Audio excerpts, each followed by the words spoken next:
बिस्मिल्लाहिर्रहमानिर्रहीम। Dear students, अस्सलाम वालेकुम रहमतुल्लाह। आज हमारा सेकंड ईयर के लिहाज से पहला लेक्चर है और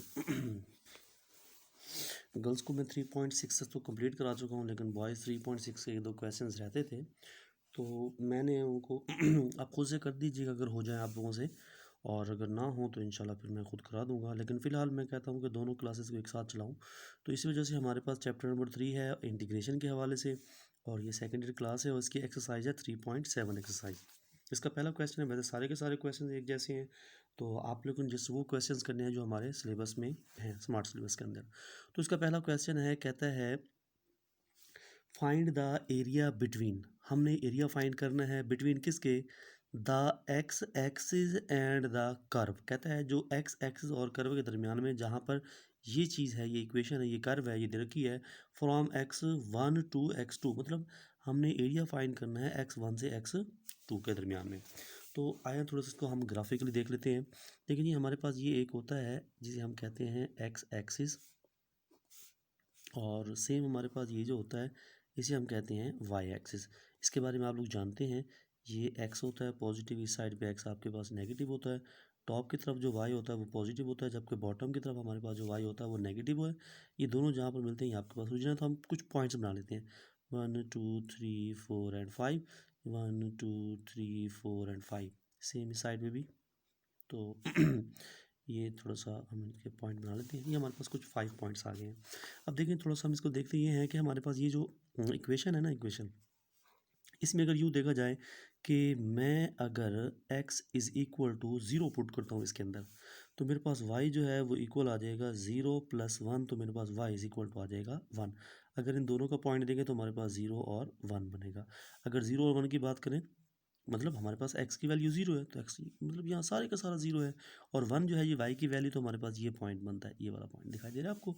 उसके बाद हम अगर यूँ कर लें कि x इज़ इक्वल टू हम 1 पुट करते हैं, तो यहाँ पर 1 पुट करूँ तो y इज़ इक्वल टू मेरे पास 2 आ जाएगा, तो इसका पॉइंट बन जाएगा 1 एंड 2। अगर 1 एंड 2 की बात करें तो हमारे पास x की वैल्यू 1 है तो ये 1 बन गया, और उसके बाद y की वैल्यू 2 है तो हमारे पास ये 2 बन गया। अगर इसको देखो तो मेरे पास ये वाला पॉइंट बनता है। सेम अगर मैं यूँ करूँ कि x इज़ इक्वल टू मैं 2 पुट करता हूँ, तो मेरे पास क्या आ जाएगा, मेरे पास y is equal to x की जगह पे मैं क्या पुट करूँगा x की जगह पर मैं 2 पुट करूँ, 2 का स्क्वायर लूँ तो मेरे पास 4, 4 एंड प्लस 1 तो 5 हो जाएगा। मेरे पास आ जाएगा 2 और 5, ये पॉइंट आ जाएगा। x की वैल्यू 2 है तो ये आपके पास 2 हो गया, और 5 आपके पास क्या है, 1 2 3 4 एंड 5, तो ये आपके पास पॉइंट बन जाएगा। तो हमारे पास 3 पॉइंट बन गए। सेम अगर मैं ऐसे यहाँ इस तरह करूँ कि मेरे पास यहाँ पर x इज़ इक्वल टू 1 की जगह पे -1 आ जाता है, तो फिर मेरे पास क्या हो जाएगा, y इज़ इक्वल टू -1 का आ जाएगा स्क्वायर एंड +1, तो y इज़ इक्वल टू आ जाएगा मेरे पास 2 के। तो मतलब मैंने -1 पुट किया और मेरे पास आंसर जो है वो मुझे मिला 2। तो -1, तो -1 यहाँ बनता है, और 2 कहाँ बनता है, 2 यहाँ बनता है, तो ये पॉइंट यहाँ जाके बनेगा, मतलब -1 और 2 के बिल्कुल सामने। सेम अगर मैं यूँ करता हूँ कि y इज़ इक्वल टू जो है, मतलब sorry, x is equal to मेरे पास -2 पुट करता हूँ, तो मेरे पास फिर क्या आएगा, फिर मेरे पास y इज़ इक्वल टू आ जाएगा, फिर मेरे पास +4 एंड 1, तो y इज़ इक्वल टू 5 क्या आ जाएगा। अब देख मेरे पास पॉइंट है -2 एंड 5। अब -2 मेरे पास ये बनता है और 5 मेरे पास ये बनता है, तो इसके सामने यहाँ अगर जाऊँ तो ये मेरे पास बन रहा है। तो देखिए ये मेरे पास कुछ पॉइंट्स बन गए हैं। अगर मैं इनको ऐसे मिला दूँ तो ये मेरे पास एक कर्व बन गई, ये मेरे पास ऐसे क्या बन गई, इन पॉइंट्स को अगर ज्वाइन कर तो मेरे पास कर्व बन गई। अब हमने वैसे बेसिकली ना, ये है एक्स एक्सिस और ये है कर्व, उसने भी ये कहा है find the area between the x axis and curve, तो ये हमारे पास कर्व है और ये है एक्स एक्सिस, तो मतलब हमने ये इसका एरिया फाइंड करना है। लेकिन एक और बात उसने कही है कि वो कहता है किस चीज़ का, उस कर्व का कहाँ से कहाँ तक एरिया फाइंड करना है, 1 से 2। अब 1 कहाँ बनता है, इसका मतलब x इज इक्वल टू 1 है, तो 1 हमारे पास बनता है यहाँ पर, और x इज इक्वल टू 2 है तो 2 हमारे पास बनता है यहाँ पर, तो 1 एंड 2। अगर मैं इसको यूँ ऐसे ज्वाइंट कर दूँ और सेम इसको भी ऐसे ज्वाइंट कर दूँ, तो हमने इसका ये वाला जो एरिया है ये फाइंड करना है। ठीक हो गया। आइए हम क्वेश्चंस को करते हैं। हमारा बेसिकली जो काम है वो है एरिया फाइंड करना। ये क्वेश्चन नंबर 1 जो है वो मैं आपको करा रहा हूँ, बाकी सारे पार्ट सेम ऐसे होंगे इंशाल्लाह। ठीक है, तो क्वेश्चन नंबर 1 हमने इसका एरिया फाइंड कर रहे हैं, तो हमारे पास एरिया जो आएगा वो इक्वल आएगा एक्स स्क्वेयर प्लस 1 इंटीग्रेशन। अब देखें ये है 1 टू 1 एंड 2, तो लोअर केस का 1 हो गया और अपर केस 2 हो गया। क्योंकि हम इसकी इंटीग्रेशन ले रहे हैं तो इसका डिफरेंशियल हमारे पास, क्योंकि यहाँ पे x है तो यहाँ पे dx आएगा, डिफरेंशियल x के लिहाज से आएगा। तो अब आपको पता है हम इसकी अलग अलग से इंटीग्रेशन फाइंड कर लेते हैं। हमारे पास एक्स स्क्वायर की इंटीग्रेशन अलग से आ जाएगी और सेम हमारे पास जो 1 है उसकी इंटीग्रेशन हमारे पास अलग से आ जाएगी।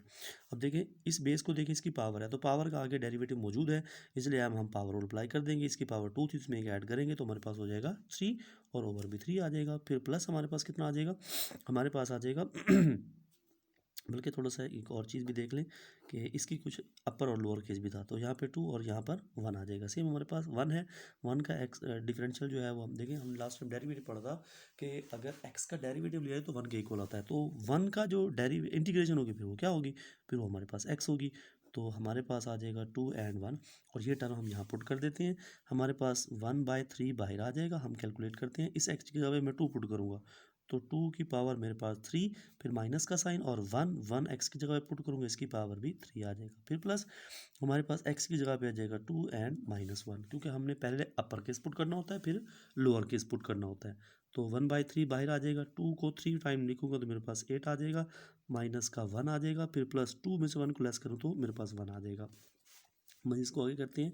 हमारे पास अगर 8 में से 1 को लेस कर लें तो 7 आ जाएगा, तो 7/3 प्लस 1 अगर देखा जाए तो इसका एलसीएम लेते हैं। एलसीएम हमारे पास कितना आ जाएगा, इसका एलसीएम हमारे पास 3 आ जाएगा, तो आपका 7 + 3, तो आंसर आपके पास आ जाएगा 10/3। दूसरी बात, हमने फाइंड करना था एरिया। क्या फाइंड करना था, तो यहाँ पर कोई यूनिट नहीं है, तो आपको पता है जो एरिया का यूनिट होता है वो होता है स्क्वायर। मतलब अगर आपके पास, मैं अभी यहाँ पे लिख देता हूँ, मज़ीद आपको लिख देता हूँ कि अगर आपके पास किसी भी चीज़ का एरिया फाइंड करना हो, अगर उसके साथ यूनिट हो m, तो हमारे पास उसका एरिया आएगा स्क्वायर मीटर, मतलब स्क्वायर m। और अगर आपके पास वो होगा cm, तो उसका हमारे पास जो जो हमारे पास उसका एरिया आएगा वो आएगा स्क्वायर सेंटीमीटर। अगर हमारे पास आएगा मिलीमीटर तो उसका हमारे पास आ जाएगा स्क्वायर मिलीमीटर। अगर वो आएगा डेसीमीटर तो उसका हमारे पास आ जाएगा स्क्वायर डेसीमीटर। तो ये हमारे पास स्क्वायर्स में, इसमें कहीं पर भी कोई ऐसा यूनिट नहीं था, ना मिलीमीटर था, ना सेंटीमीटर था, ना डेसीमीटर था, तो इसलिए मैंने उसके साथ स्क्वायर यूनिट ले दिया। ये हमारा क्वेश्चन हो गया। बाकी तमाम पार्ट्स ऐसे हैं, इंशाल्लाह आप कीजिएगा। कोई मसला हो तो फिर लाजमी शेयर कीजिएगा। ठीक है, अल्लाह हाफिज़।